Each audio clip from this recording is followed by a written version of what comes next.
everyone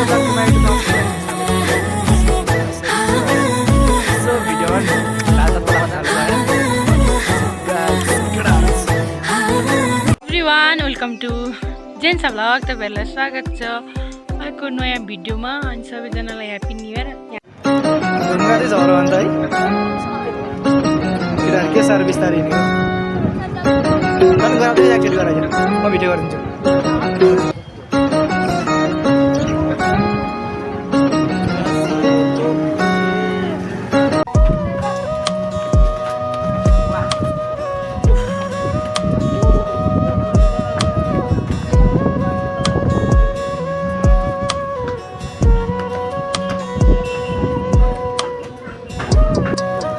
कालो सेतो मिसाइ मिसाइ आउनु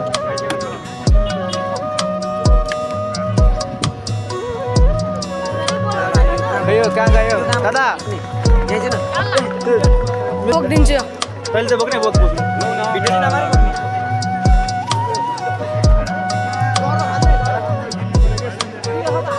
यहाँ त हात टेक्दै क्या हो केडाहरु हैन त अहिले सब बच्चाहरुले अड्दैन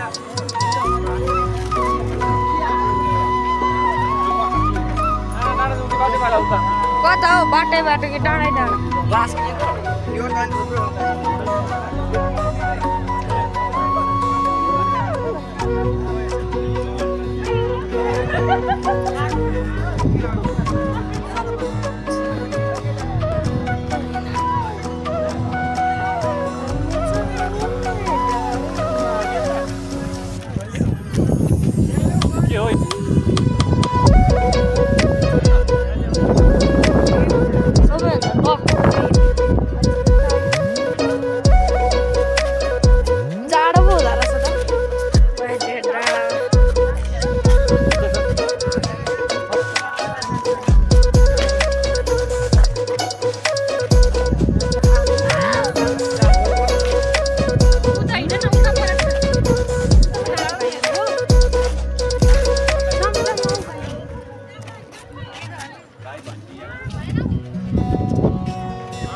भाइ भन अब त आउँदिन हैन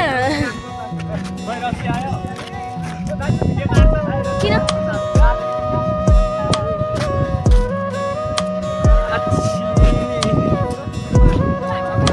हेलो हेलो अनि हामी चाहिँ सबैजना घुम्न जाँदैछौँ माथि के हुन्छ तपाईँहरूलाई देखाउँदै जानेछु है यसो छ पुरै बाटो यस्तै छ हिजो परेको असिना बाटैभरि छ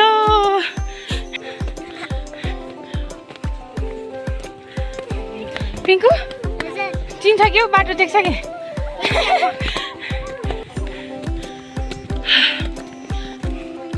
उकालो चढ्ने कार्यक्रम भइरहेछ हाम्रो चाहिँ यसपालि त मान्छे नि धेरै छैन गुराँस पनि खासै फुलिएको छैन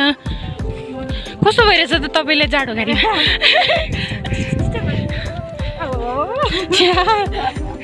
यस्तो यस्तो छ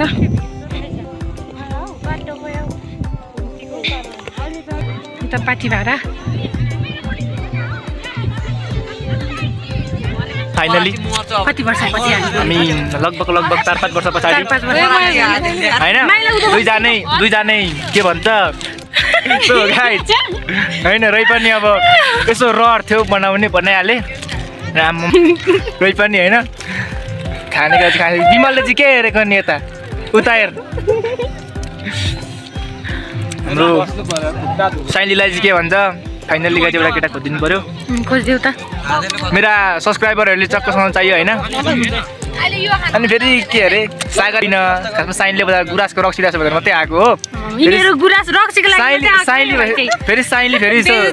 उसको के भन्छ ऊ छोरी मात्रै साइली हो हैन त्यही भएर मायाले साइली भनेको उनीहरू चाहिँ उसको नाम जनता अरे अघि घर थाहा भएको फेरि युट्युबमा हैन गाइजहरू अब के भन्नु अरू म उसलाई भेट्न आएको ऊ फेरि मेरो दिदी हो सोल्टिनी भन्ने चाहिँ हुन्छ जिस्काउन बाँकी नै छ एकछिन गाइज मैले होइन फाइनल चस्मा लगाइसकेको छु चस्मा लगाउँदा त किसिमै देखियो नि होइन यहाँ टक्क साइली यहाँ फेरि फोटो खिच्नेहरू हुनुहुन्छ होइन नानाहरू अनि यतापट्टि केटाहरू खाइ छ यहाँनिर चाहिँ होइन चस्मा लगाएर धेरै राम्रो देखिएको छ है पानी परिसक्यो फाट्दै यस्तो माहौल टक्कसँगले होइन जाम भइसकेको छ हामी चाहिँ पानी परेर यहाँ बसिसकेको छौँ यहाँ तल खोलासम्म आइज भतिज हामी कन्दै केटाहरू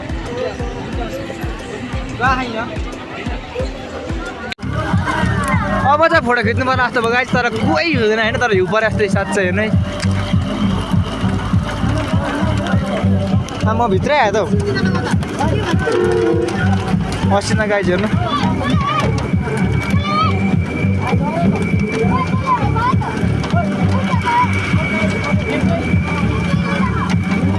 तिमीतिरै सानो पैसाको बेलैमा सबलाई यस्तै हुँदो रहेछ मैले जानु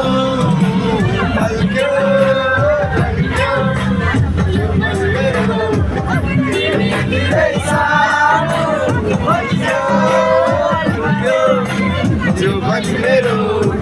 तिमीतिरै सानो पैसाको बेलैमा